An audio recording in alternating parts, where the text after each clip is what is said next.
Yes,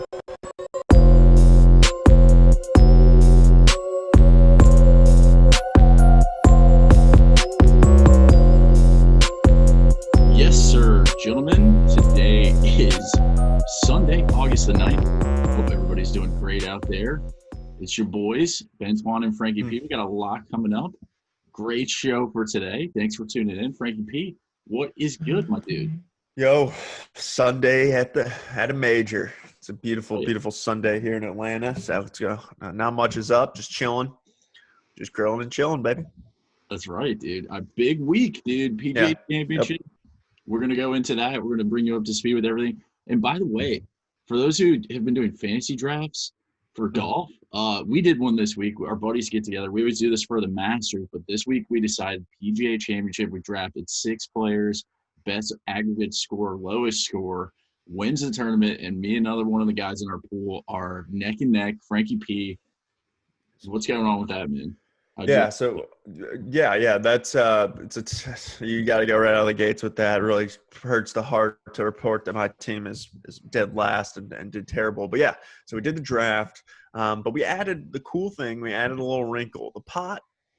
And of course, I kind of started us off bad here with, setting up the pot. I kind of went in, and maybe it was a strategy of mine. I'll never really reveal all my secrets, but I started at $5. That grew quickly to $20.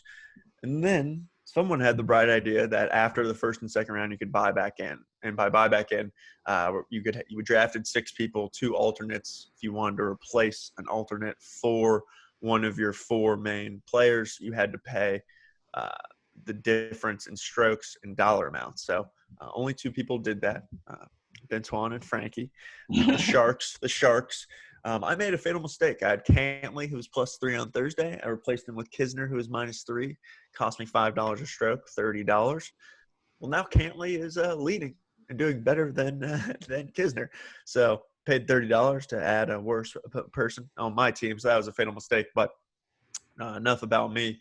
Let's get into your team, dude. You got some horses in the race. You got Hideki, Rom, Wolf, Day, and the guy I fucking hate, Brendan Todd. So, Don't forget, boy, Jim Furyk, man.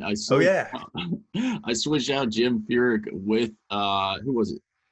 Oh, it was Jason Day. yeah, Jason Day after day one. That's what it was, dude. yep. And I love this. It makes the tournament so much more exciting. And we'll get into a lot of this stuff later. But like, I have some pissers out of PGA this week that I need to get off my chest. Uh, Yeah. Well, we thought old boy Jim was going to carry us to the promised land for some reason. He won the Champions Tour last week, so we're thinking maybe the Mo was on his side. It was not. So, it's but a still long love him. Still love him. BBC Harding Park has been a very long Yeah. course. Rough has been challenging, but we're going to get into that in just a minute.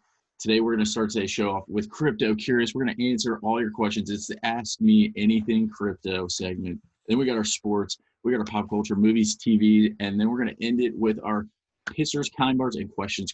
So, Frankie P, let's start off with our Crypto Curious moments of the week. What kind of questions you got for me, man? Yeah. So, a shout out to you, dude. I mean, I know we often talk off here. We are all about the Bitcoin. You've been about the Bitcoin. You've been about the Bitcoin, the BAB, for quite some time. And then now it's like, Davey Day Trader El Perez has got his little thing going with his trading. He's now getting into Bitcoin. He didn't know much about it. Felt eerily similar of him ripping off a segment of ours, which our lawyers are talking to his people.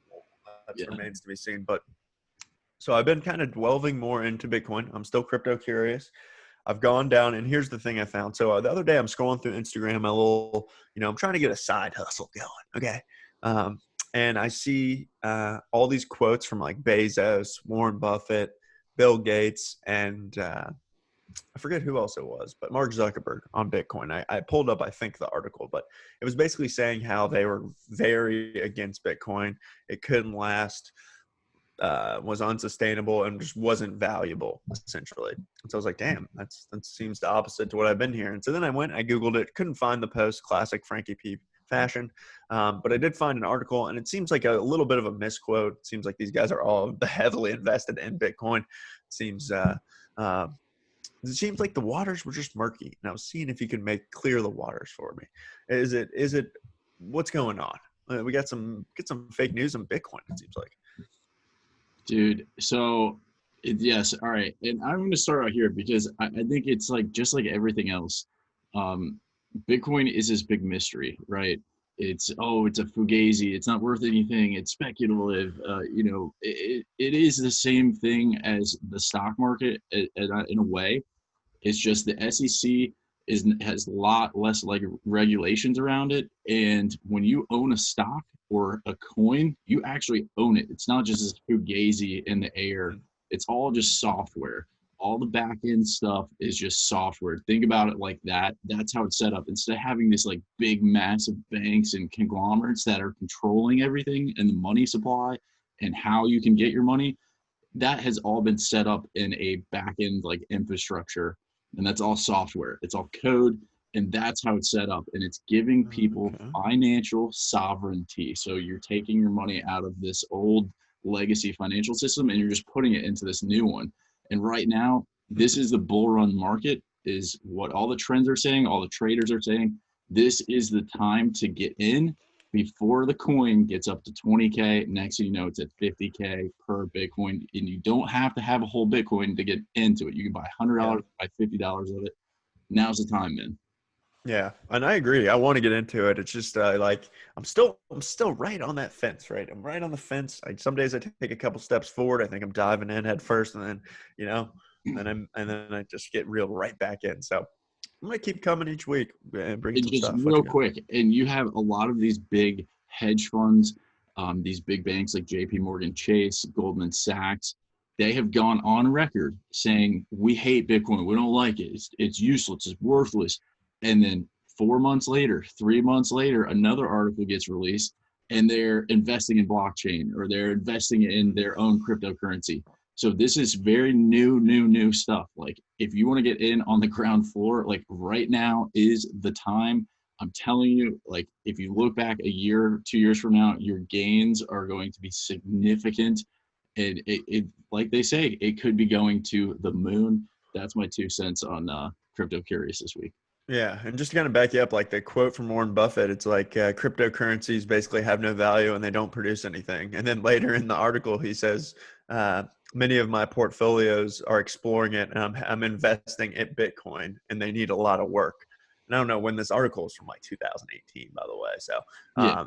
clearly, I mean, he probably owns like half Bitcoin now. I So mean, um, dude, it's here's the just thing. funny like that. You can get in on it, and I'm not like financial advising anybody, but like, dude, there are companies out there that are creating these coins that are real applications that like big companies like Mercedes Benz are partnering with, and their coin right now is worth 1 cent.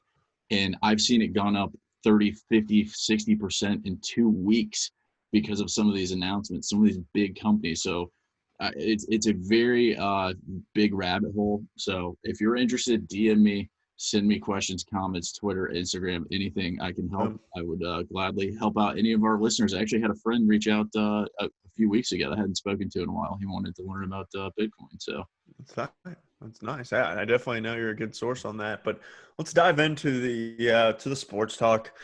Fill you in the sports world, see what's going on. Like we said, Sunday at a major. Haven't had this been able to say that rather for quite some time, almost a full year, full calendar year. We've got a crowded top of the leaderboard, folks. We got Dustin Johnson leading, Cam Champ, Scheffler, Kepka, Casey, Morikawa, Berger, Fleetwood, Day, Rose, Finau, DeChambeau, all within 3 shots right there. It's a lot of people. Any of those names sticking out to you? Any early predictions on the winner? I mean, Anybody, dude, or is it maybe coming from back further? I think if you're within 3 to 4 strokes of the lead today, you got a chance. I mean, we'll see. The Yeah, greens dried out like big time yesterday, and they were playing like marble. A lot of guys were having a hard time getting aggressive late in the day. So I would think you're going to see some lower scores in the morning, and then as the day progresses, it's going to get more challenging. Challenging Sunday pens, you know they're going to be putting them. I didn't look to see where they're putting them, but they're probably going to be challenging. So you could see some swings, some guys hovering around 10th place, jump up the leaderboard. We'll see. yeah, it'll be interesting to see what the low number is out there. I'm sure, like you said, there will be a number posted early, someone going scuba. Um, But yeah, and then the second thing, I'm just going to hit some quick PJ Sterling. So do you see the Houghton Lee guy? Yeah. Like he practiced whatever. He played his round, had the lead, no bogeys, and he only hit 4 fairways, which is pretty remarkable to me that you shoot like 5 under and you only hit 4 fairways all day. Yeah. And you had like 5 birdies. Like it's pretty good. It's called scrambling. Like that's not a part of my game. But continuing on, dude, he kind of do you think that hurt him practicing so much after and hitting so many ball after ball after ball for like 6 hours after you finish it around? Like they showed him, and it was like 9:30 East Coast time, and he finished his round at like 4:30, like East Coast time. And he was literally out there chipping, putting on the driver range, chipping, putting. Like, yeah, dude, I think there's a certain extent where it's like how useful can it be? I understand if you want to get your feel or rhythm down, but like at a certain point, it's like, dude, you've trained this hard up to this point. There's no more training you can do better in the next 5 hours. It's kind of like the test, right? Like you're taking the test. You're not just like going to go study for 6 hours during it. Like you either know it or you don't. So yeah, great point by you. I just thought that was funny. Like, and then also the last thing on it is that he kind of wrote that he did that to himself. Like, I mean, when other players start to be like, dude, why are you still here? Like Jason Day was like laughing in the telecast when they told him he was still there. He was like, no, he's not. And so I just thought that was funny. But dude, Phil, the star, he's always got to have the spotlight and the attention on him. He's got the did you see he's been talking about the coffee all week? Have you seen that? He was talking about it yesterday with ESPN. He did his little coffee for wellness pitch. He puts like a bajillion stuff in there. We got like muscle relaxers. We got honey, cinnamon, like 2 different types of powders, and then some fresh ground coffee. So I thought that was a funny video. Who knew you could put that much shit in your coffee? I mean, it seems like he's got it down to a science, dude. I mean, if you're putting that much shit in your coffee every day, 2 cups of it too, like. He says it changed his life, but there's no way he makes that for himself. Someone definitely makes that for him. Like that seemed like a lot of work to like go through. You got to like whip it up and shit. Like it's like a coffee smoothie is what I was kind of thinking. Yeah, but I'm going to try it, dude. I'm going to try it. And then he went to the booth yesterday, and this is what just made me just go crazy laughing.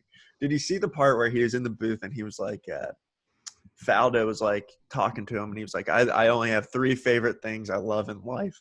And he was like playing golf, talking about golf, and he just didn't say a third one. And then they were like, okay, that was only 2. What's the third one? And he was like just sitting there smiling. He was just like a little kid just grinning ear to ear. And he was talking about sex. Like I just thought that was so weird. Like what did he say for the third? He just smiled. He was like, yeah, you know what the third one is. Like what? They're Nick, dude. Yeah. I love Nick Faldo. Yeah, I just thought that was funny. That was Phil telling Nick those were his 3 favorite things. Oh, Phil was saying that? Phil was saying that. Sorry, yeah. And Faldo was just like, okay. And then he was getting ribbed for the aviators. He's getting killed all the time about wearing these glasses. And, I just thought it was funny. He just straight up comes out and says it. He's like, the haters can hate, but can the haters tell me where I should spend my $5 million endorsement check on that? Yeah. I was like, damn. Just like, usually the endorsers don't like you to say that. But he just came out flat out said, they paid me $5 million. So I'm wearing them. I mean, at that point, like, yeah, that is the ultimate FU. Like if you're getting endorsements like that, you can do whatever you want. You can look whatever you want. Like exactly. Like I'll wear whatever you tell me for $5 million. But and then so lastly, I just looking at the leaderboard, dude. I think this young guy, up and comer, and I was watching with my dad the other day on Friday. Cameron Champ, very young guy, hits the ball. Arguably, he's leading this tournament in driving distance. He hits it just as far as DeChambeau. I saw a lot of people were saying, like, the question of yesterday was who hits it, the furthest, like Koepka, DJ, DeChambeau. And a lot of people were saying this guy, Cam Champ. I like that name too, Cam Champ. Did you see the quote from Tony Finau? He's like, I could definitely hit it farthest. He said there's a swing that he doesn't use when he plays that he can kick it up another gear. So, dude, I think the story of the long ball is like the now theme here for the past like couple weeks on the PGA Tour. For real, like it really is. It's like all people talk about, dude. Chicks dig the long ball, dude. That's right, dude. Everyone digs the long ball. Yeah. What kind of other sports we got here? It looks like we got the Yeah, perfect storm for sports. What is this all about? yeah. So it's just such a good time. Like we're about to have like so many majors in golf in a very short window. We're about to have. I mean, I wish there was some wood I could knock on around here, but we're about to hopefully have NFL football. College football is teetering on the landscape. But let's just go with the glass half full here. Okay, we're glass half full guys. Okay, let's say all sports happen. Corona disappears, like some people think. Some people think that just disappears. Poof, out of there, gone. All sports back. You could potentially be coming into NBA playoffs, NHL playoffs, 3 golf majors, baseball playoffs, college football, NFL, all going on at once. 7 hurricanes coming in to the sports landscape, stirring up gambling, stirring up revenue, stirring up commerce everywhere. It could be something that this world is not ready for, but It's it could be almost the perfect storm. Yeah, The it's perfect storm. almost too much, dude. Because like I know when it is like peak sports season, like I forget what time of year it is, but it's like NHL, and then it's like NBA, MLB, and then you get like like a month later you get Yep. the NFL. So like I think it's almost too much. Like I can only keep track of so much, and my Yeah. teams can only be placed in so many places. So you kind of got to pick your favorite child, so to speak. Yeah, exactly. And I mean, and a lot of this stuff really like the NFL's not going to go bubble. They're going to go MLB style travel around. So, I mean, it seems risky when you do that, but hey, man, hey, if you, I need fantasy football. Like I've never had a year since I was 12 years old without fantasy football. I'll be yelling outside in the middle of the night, screaming, waiver hawking. So, The waiver hawks. Oh God. All right. no, save us. Let's get into our pop culture movies and TVs. I'm going to start this segment out because Frankie P has been ripping me now for 2 or 3 weeks about this damn show. And Perry Mason on the HBO, I finally just sunk my teeth without doing secondhand watching Perry Mason. I sat down and I pushed myself to get through 2 episodes of that. I will say the first episode was like pulling teeth. The second episode, it gets better. I can see why you're interested in it and why you think it's good. I'm still on the fence. I'm gonna watch. I'm gonna continue to watch. I may bail on like a 5th or 6th episode, but we'll see. I'm gonna keep going. Yeah, I definitely applied a lot of pressure, a lot of peer pressure to you on this one. I think in the show, I think is a lot to say about Frankie. First of all, thank you for watching it because I need to know like, am I the bad critic here? Is this a bad show? Did I recommend a bad show? Which is highly possible, highly possible. So there's that because everyone I tell it to, like no one's watched it. So it's like, I go to work. I'm like, hey man, did you watch Perry Mason? Like, nah. Everyone's telling me the same thing. So it could be me because it's like very slow. It's like 1930 era. I mean, look at me, I'm wearing my driver hat, dude. I'm like, I actually like this hat. So like, but it gets weird looks when you go walking around. People are like, what the hell? It's the old So yeah, but season finale tonight. Don't you've your obligations are fulfilled. I can set you free from Perry Mason if you'd like, but no, continue on. See what you like in there. It's a decent show, but it's very very sometimes you're trudging through the quicksand there. yeah. Um, It gets slow at some points, but if you can push through the storyline, I think is there. yeah, So I'm only 2 episodes in. and I've just been watching just a boatload of golf. Like Carly was making fun of me yesterday because she was like, "Oh, golf starts a little bit later today because on Thursday and Friday, like secondhand watching. I was working my ass off, not watching golf at all. But like 10 a.m. to 10 p.m. golf, like sign me the fuck up. Yeah. So that was fun. Love that. And so that's really all I've been watching. Like Thursday, Friday, Saturday, I've watched pretty much every shot except from like Tiger played terrible, so that pissed me I off. But know. anything else you've been watching? Anything else got your eyes Um, or playing rather? yeah, well, I got a couple things. So I've been listening to a little book on tape. I know we talked about this earlier this week. The Biggest Bluff by Maria Konnikova. She is a PhD psychologist, I think, from Harvard, who entered the poker game. I think it was like 2018 or something, and she wrote this whole entire book. And I've been listening to it on my runs. It is so good. It's a lot of game theory, behavior, learning like how to apply some of the stuff you learn in poker to your life. Very interesting stuff. It's a very long book, but I think it's very good.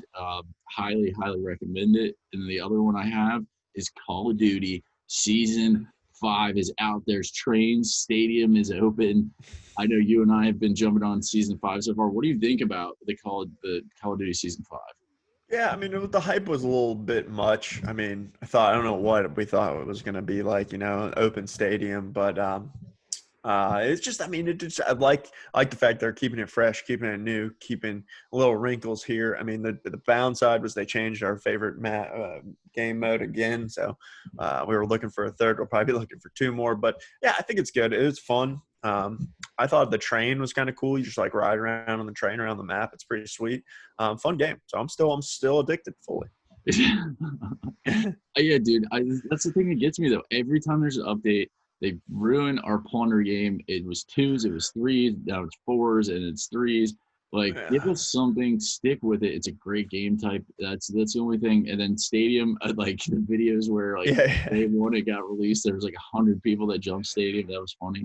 And they're still doing that, by the way. Like every time, it's just that, and then the train. People just like sit at the train exits and just wait for it. It's like it's just funny that way. So, new wrinkle. Yeah. But did anything piss you off? Anything get you going this week? Yeah. The Kind Bar segment. We're gonna get into the Kind Bars and Pissers here.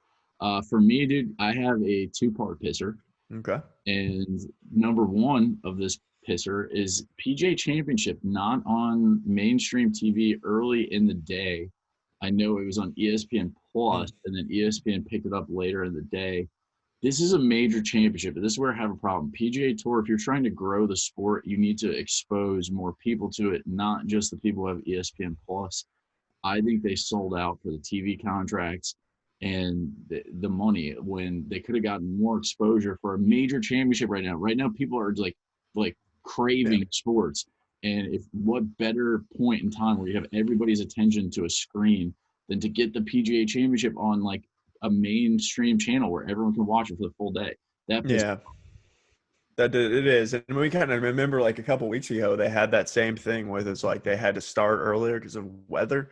And Justin Thomas and Morikawa went into like a crazy playoff, and I had to like scramble to like pull up a stream on my phone. I think Ricky Fowler ended up just broadcasting on Instagram Live for like people. That's how majority of people saw the outcome to that. But yeah, I agree with you. I mean, I was very shocked to see Thursday.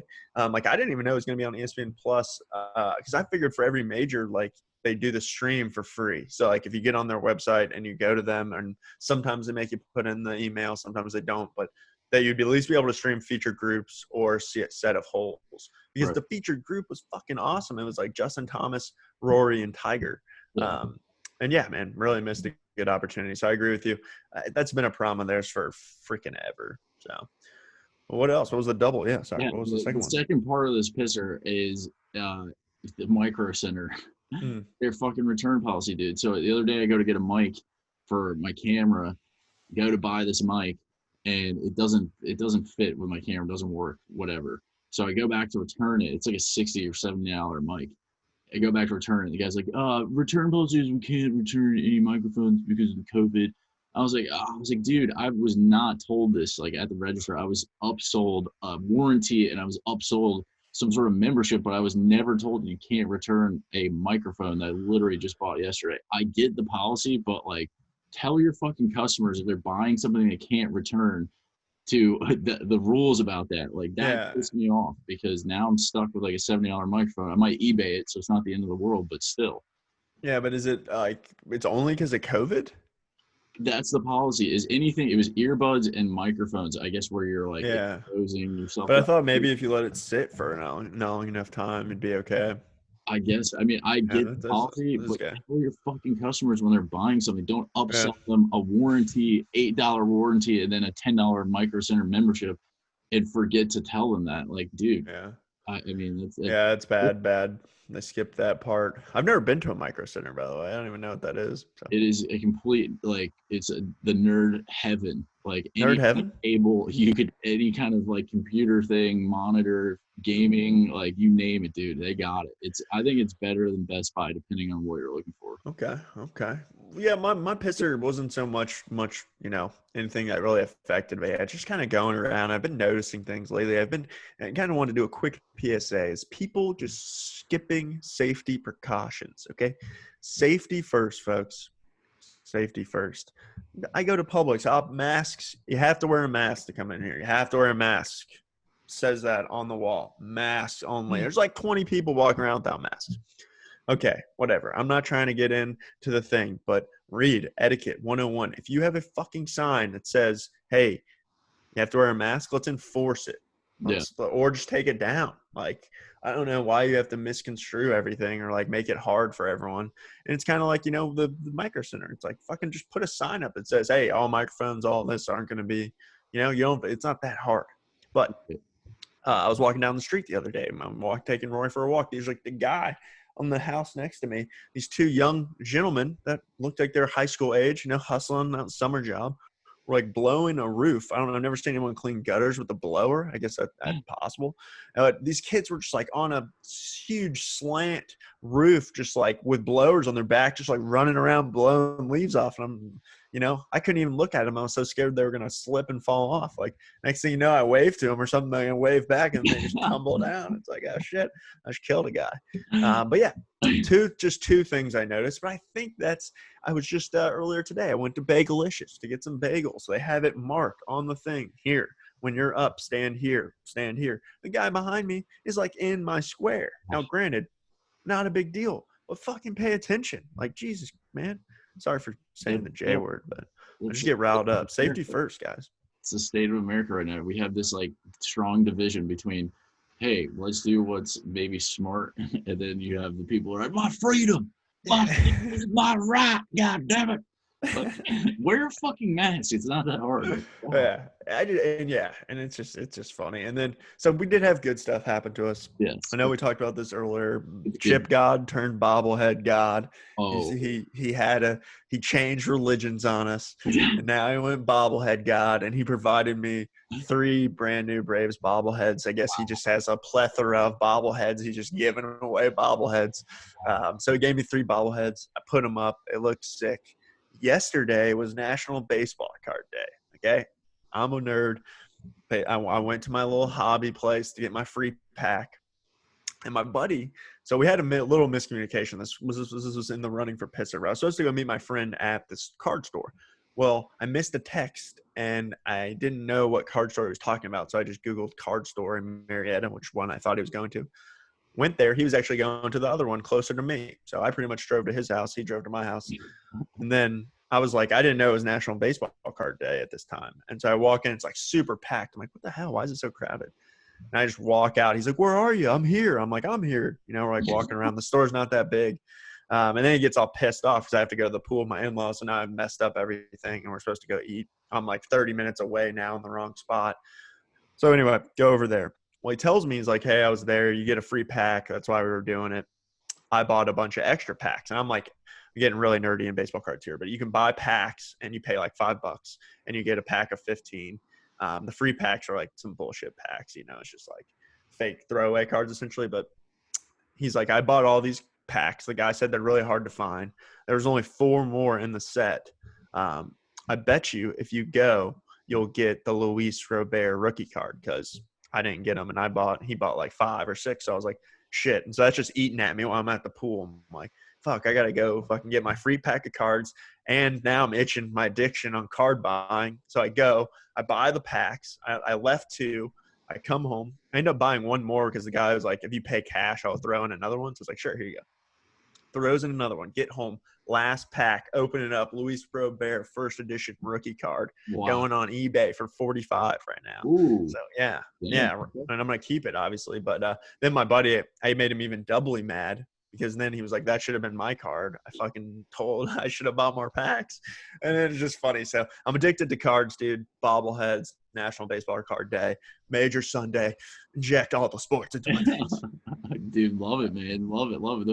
Those are productive and positive outlets, though. I mean, if you're gonna get addicted to anything, fucking baseball cards, bobbleheads, fucking bobbleheads, just like just all over behind bobbleheads all over the room. But dude, I get some kindness here. I don't mean to be a simpleton, But dude, it has been like 75 and sunny up here for like the past 2 weeks. Like I don't recall last summer. I've only been up here for about a year in Boston, but dude, the weather up here in August is absolutely gorgeous. I know down south it's probably like bajillion degrees and 100% humidity, but like, dude, 75 and sunny with a breeze every day, you cannot beat it. I love it. Yeah, that is sick. That is sick. It is a little bit hot here, but I mean, I'm just working on that tan, dude. I don't know if it's coming through or not, but dude, my tan game's strong, strong as hell. And dude, I've been taking a page out of Ed Ogron's book. You actually inspired the running at the start of the Corona. I don't know if you're still doing that. I think you transitioned a little bit to biking, switched it up. I mean, which I may do down the road. You never know. But I've been doing the Ed Ogron. You got to make friends with the sun. I've been running like on my lunch break, just quick little 20, 30-minute run in the neighborhood. I just love sweating. I'm just loving the sweat. Let the heat just love it dripping off my face. And then I go play some hoops after work with my neighbor and just fucking running them all over the court. You gotta sweat the sun out, man. I love a good sweat. Just like the sweat is like a good feeling. I don't know why. I definitely stole that from you. Like I do a lot of stuff in my life, but I say that like all the time. I was playing tennis with Carly yesterday early in the morning. I was like, gotta sweat the sin from yesterday out. Like, people just look at you. They're like, what the hell? This guy must have done something bad. What's this guy doing? Yeah, geez. It's just a very vague phrase. Like I reference that. It's typically because I've drank the night before, like sweating the sin out. But yeah. But dude, let's get into our questions. We got some deep thinkers here. I'm gonna kick it off. This is the most controversial question of all time here. So if you had kids right now today, I know a lot of schools, Georgia's going back already. Up here, schools aren't going back till after Labor Day. But if you had kids, are you sending them to school or are you opting out and doing remote learning? So it's a case-by-case basis. So I understand, like by family, I mean, so like different people's circumstances. So I'm only going to use my own circumstances where I'm able to work from home right now, thank God, that I would probably keep my kids here. Now, in my scenario, I only have one kid. Okay, right. I have 0 kids in real life, but if I had one kid, he can stay. Now, if it becomes more than one kid, little Johnny and little Billy might be going back to school. So, I mean, I can see like one kid's fine, you can kind of space that out, husband, wife, and kid. But as soon as it gets being more, like you kind of want them, you're gone, boys. So I feel like, and that's part of the problem, right? I feel like we've in the country have kind of made this thing to where like the parents don't want, like the schools, I hate to say this because it's going to sound insulting and I don't want it to, but like in a way, I feel like the schools are like almost babysitting. That's not the right word, but educating them, but also like feeding them, having them a place to go, an outlet for them to like, get better while the parents can go do their jobs and come home. So an ideal, like it's just the system obviously has been turned upside down. So really long random rant to that question, but one kid, yes, stays here. 2 kids, be gone with you. Yeah. So. I mean, I think it's very circumstantial, right? It's like, okay, or you have to go into an office. You've had your kids at home now for 6 months. Like, yeah, I want them to get out of my hair, but I want them to be safe. Very controversial, man. And like, there's no right answer. It's all case by case. So I was curious to hear your take on it. What would yours be? How many kids in your life are you having? Like 7, probably. The imaginary like 2 sets of twins that I have, the quadruple. I'm sending them back to school, unfortunately. I think 6 months has been long enough. I think after kind of having everything happen and seeing how it shaked out, I think I'd be willing to roll the dice depending on where I'm at in the country. If I'm here in Boston, yes, I think they've done an excellent job with COVID. If I'm in Georgia, I'm keeping them home. I just think Georgia has done a poor job, with the exception of a few places. But it's such a crazy time, so very controversial question. What do you got, man? Yeah, I got just 2 quick hitters here. We were doing the top like 4 or 5 drinks the other night or other show.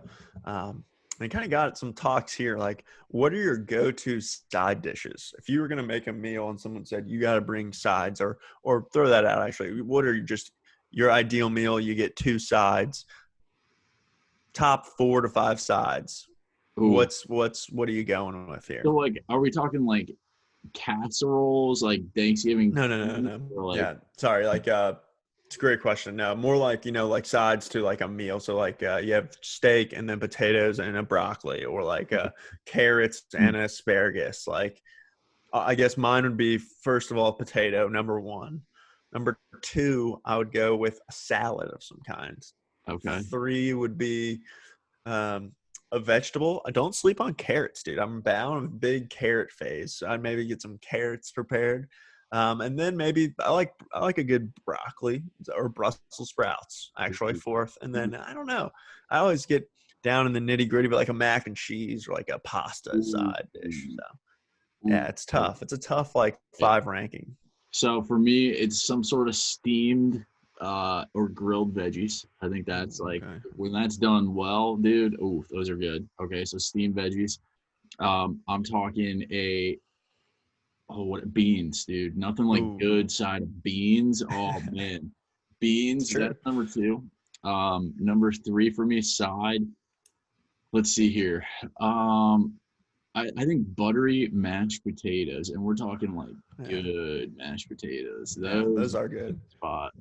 I think, I could eat those like all day long. dude, those are dangerous. I But know people that just would go to KFC and just get mashed potatoes and a large gravy. If you ever get the large mashed potatoes, they give you like a 22-ounce drink full of gravy. Essentially, it's fucking and, gross. I mean, I don't know if this counts, but a good potato latke.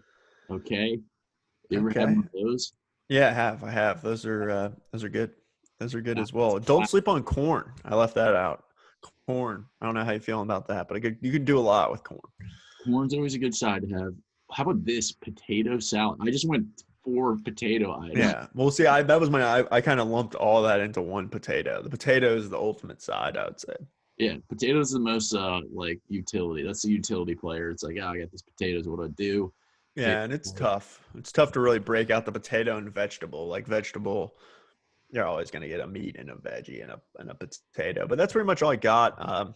And then I guess maybe if I end one more, like, what's your favorite action movie? If I were to say, boom, action movie that you like, what would you say first? Action movie, I would say all time. Yeah, Like, just yeah. I think as a complete series, we're talking James Bond, like from the OGs to all the way to the new ones. I think those Yeah. are some of the best action movies.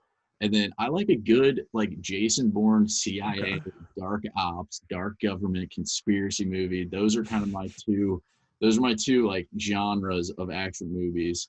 But Jason Bourne series, that's a tough series to beat for when you're Yeah, it talking is. action, man. I was actually hyping that up. That was a pool question the other day. Someone was asking what like everyone's action movie, favorite action movie, or what is the quintessential action movie there. And then people were saying Mission Impossible, and I threw in the Jason Bourne, and they were like just completely dismissed it. I was like, whoa, complete dismissal of that. I like The Rock, Michael Bay. I would say very good action director. The Rock and Mission Impossible though one like is a fucking good movie. So Yeah. yeah. So Mission Impossible is The Rocks, those type of movies. Like The Matrix, I think is a cool action Yeah. movie. Like it's really weird, but it's freaking cool. It's like a sci-fi action. Yeah. But yeah, I mean, there's so many good ones. Yep. It's the really, and then you have like the futuristic kind of movies. The Tom Cruise fucking whatever that one was, where he's Oh like, yeah, Minority Report. That's yeah, a cool one. like that shit. Love But that one. Yeah. tons of good action movies, man. All right, well, I got a question for you, dude. What you got? If you could play unlimited rounds of golf per week, how many do you think you could play in a week? Like if that was all you had to do every day. Well, I'm gonna say that I live on the golf course in this scenario. Like that, all I have to do is literally walk out of my garage, get in a golf cart, and drive, and I'm on the golf course. If that was the case, I could easily knock out 5.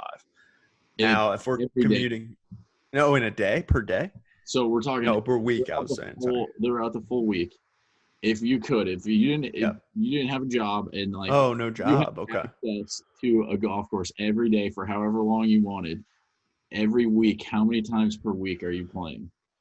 Yeah, so when I was in college, I was a member at this like really small place at Georgia Southern, and I played like every single day. So I could play a lot of golf. We're talking 2 rounds a day, 3 rounds a day. If I if I had like no commitments, then yeah, I could easily do 2. But I'm gonna say 5 a week 5 for or sure. okay. I think I could knock out.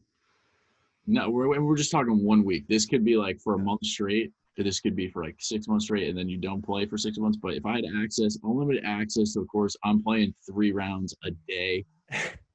I'm going early AM, like first tee time off, 6 a.m.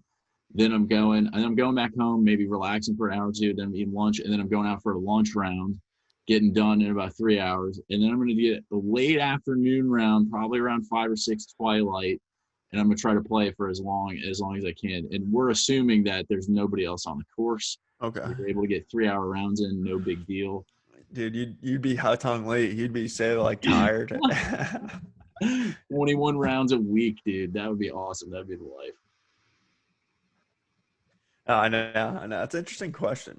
So Yeah. I wish we could make it come true. One day, dude. One day. One day. But dude, that's gonna do everything for our show today. That's a wrap for today's show. We appreciate you guys coming in. Like, subscribe, smash the like buttons, hit the notification button on YouTube. I know we're on there. We're on Spotify, iTunes. Yes, sir, gentlemen. Your boy Frank, Fake McFrank, excuse me, and your boy Ben Swan. We appreciate you guys coming along today. We will see you again next week. Boom. Peace. Boom. See you.